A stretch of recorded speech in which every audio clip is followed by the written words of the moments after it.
एक नल लगा रहता है और वो एक भंडारों को धरे रहे हो काके माते हो सिंक सिंक, हाँ वो ऐसा सिंक।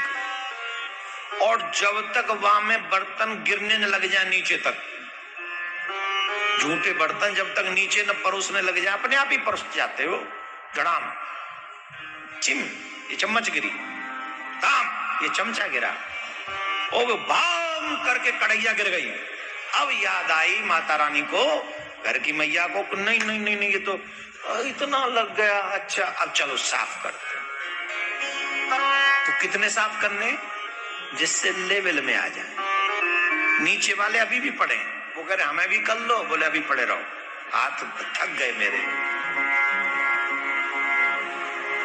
हम जब मंडली में रहते थे लीला में, तो स्वामी लोग जो होते थे वो क्या कहते थे, अपने अपने बर्तन खुद मांजो। मांजने पड़ते थे, कोई ऑप्शन ही नहीं।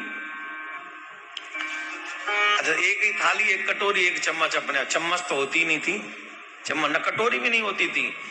बस स्वामी भी बड़े अच्छे हुआ करते थे, 3 कट्ठान खाने के एक ही थाली रखते थे, मिलती 3 काम मिलते थे। एक ही दाल लो, दाल भी ऐसी जिसमें दाल का दाना न मिले, डुबकी लगा लो बढ़िया अंदर तक। हाँ संगम में स्नान नहीं होता था तो दाल में कर लेते थे, उस समय बहुत अच्छी होते थे। हाँ सब गुजरे हैं, गुजरे जमा जाने कहाँ, अच्छा भया चले गए वो दिन। राधे राधे बोलना पड़ेगा।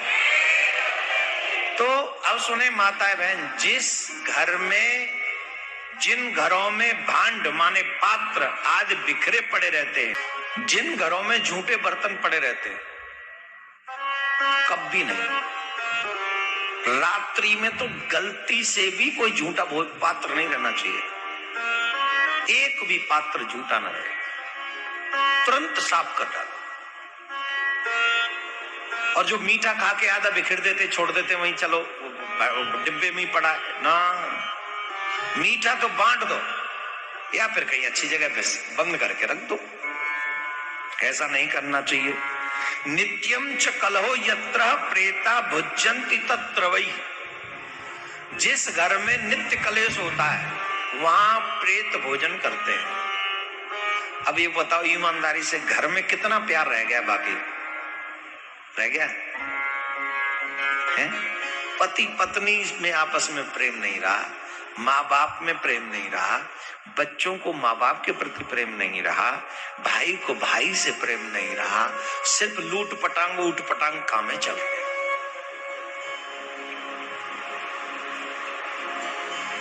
कैसे घर में शांति होगी, कैसे हमारे पितृ प्रसन्न होंगे?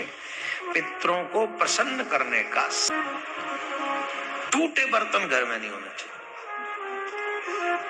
जिन घरों में टूटे फूटे पात्रों का परित्याग नहीं किया जाता, जहां टूटे बर्तनों को घर में रखा जाता है और घर के बाहर नहीं फेंका जाता, वह और वेद मंत्रों का उच्चारण जिन घरों में नहीं होता, मंत्रों का उच्चारण नहीं होता, भगवान के नाम का उच्चारण नहीं होता, मंत्रों का उच्चारण नहीं होता, वहां पर सिर्फ प्रेत भोजन करते, कोई मनुष्य भोजन नहीं करता। इसलिए हम आपसे क्या कहते हैं, सुबह शाम भगवान की कथा सुना करो।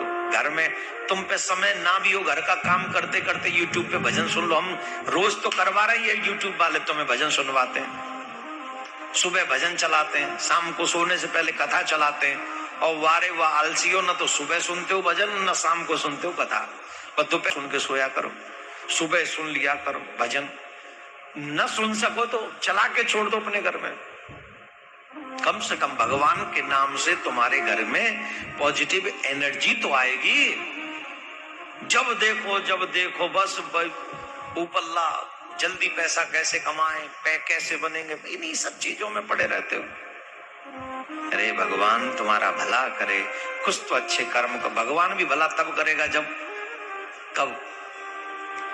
हाँ जब भगवान के बनोगे और सत्कर्म करोगे तो भगवान तुम्हारा भला अवश्य करेगा। भिंड भांड परित्यागो यत्र न क्रियते ग्रहे न च वेद्य नियंत्रय प्रेता भुज्यन्ति तत्र ही। जिस घर में टूटे फूटे बर्तन नहीं त्याग किए जाते, जिस घर में वेद मंत्रों का उच्चारण नहीं होता, तो चाहते ही होंगे ऐसा? चाहते हैं? तो पहला काम ये करना है आपको, अपने घर में से टूटे फूटे बर्तन सब बाहर कर दें, पात्र झूठे रह न जाए रात्रि में, और घर में स्वच्छता रखें। बाथरूम के दरवाजे बंद। ये कितनी अच्छी चीजें, छोटी छोटी चीजें हैं, पर ये सब हमारे यहाँ लिखी हुई हैं। आपकी घर की पवित्रता और शुद्धता के लिए ये सारी चीजें हमारे ऋषि मुनियों ने लिखी। दरवाजे को बंद रखना हमारी जिम्मेदारी है। बोलो राधे राधे। अब एक प्रसंग सुनाते हैं आपको। पितृपक्ष में पितरों का पूजन क्यों करें? बहुत सुंदर प्रसंग है, गरुड़ पुराण से ही। आज के पढ़े लिखे लोग एक प्रश्न करते हैं। क्या प्रश्न करते हैं? कि ब्राह्मण लोग एक बात कहते हैं कि श्राद्ध पक्ष में पितृ भोजन करने आते हैं। जो पढ़े लिखे हैं, पढ़े लिखे बुजुर्ग भी हो सकते हैं, वो भी नहीं मानते। और आज के सोशल मीडिया के समय में तो वायकादा सनातन धर्म के विरुद्ध बातें की जाती हैं, जिससे हम लोगों की भावनाएं, हम लोग अपनी संस्कृति से नफरत करें, वो कार्य किया जा रहा है।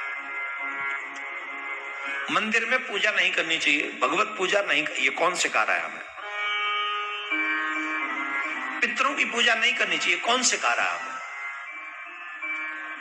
तीर्थों में नहीं जाना चाहिए, कौन सिखा रहा है हमें? अपनी मनों, कौन सिखा रहा है हमें? ये कौन सिखा रहा है? और वो चाहते क्या है? कभी आप सोचो, जो हमें ऐसा ज्ञान परोस रहे हैं, वो चाहते क्या है हमसे? वो चाहते क्या है भारत की युवा पीढ़ी से? उनका उद्देश्य क्या है? उनका एम क्या? कुछ तो एम होगा उनका, कि नहीं है? वो चाहते हैं तुम मन मर्जी के मुताबिक घूमो, वो चाहते हैं मन मर्जी के मुताबिक खाओ, वो चाहते हैं तुम मोबाइल में जुआ खेलो, वो चाहते हैं हर बच्चे को ड्रिंक करनी चाहिए, वो चाहते हैं ड्रग्स भी लेनी चाहिए, वो चाहते हैं। माँ बाप कौन होते हैं? हमारी जिंदगी का डिसीजन लेने वाले। अरे हम अपने पितरों, कोई तो उद्देश्य होगा जो इस बात का ज्ञान बांट रहे हैं हमको फोकट में। अपने जीवन लगा रहे हैं बेचारे, 10-20 लोगों की गालियां भी खा रहे हैं वो, फिर भी दिए जा रहे हैं ये ज्ञान हमको। उनका कोई तो उद्देश्य होगा। उनका एकमात्र उद्देश्य है सनातन संस्कृति को नष्ट करना और युवा बच्चों को भटकाना। और युवा, किसी ने देखा है क्या? एक क्वेश्चन आज के परिवेश में ये प्रश्न दिखता है कि नहीं?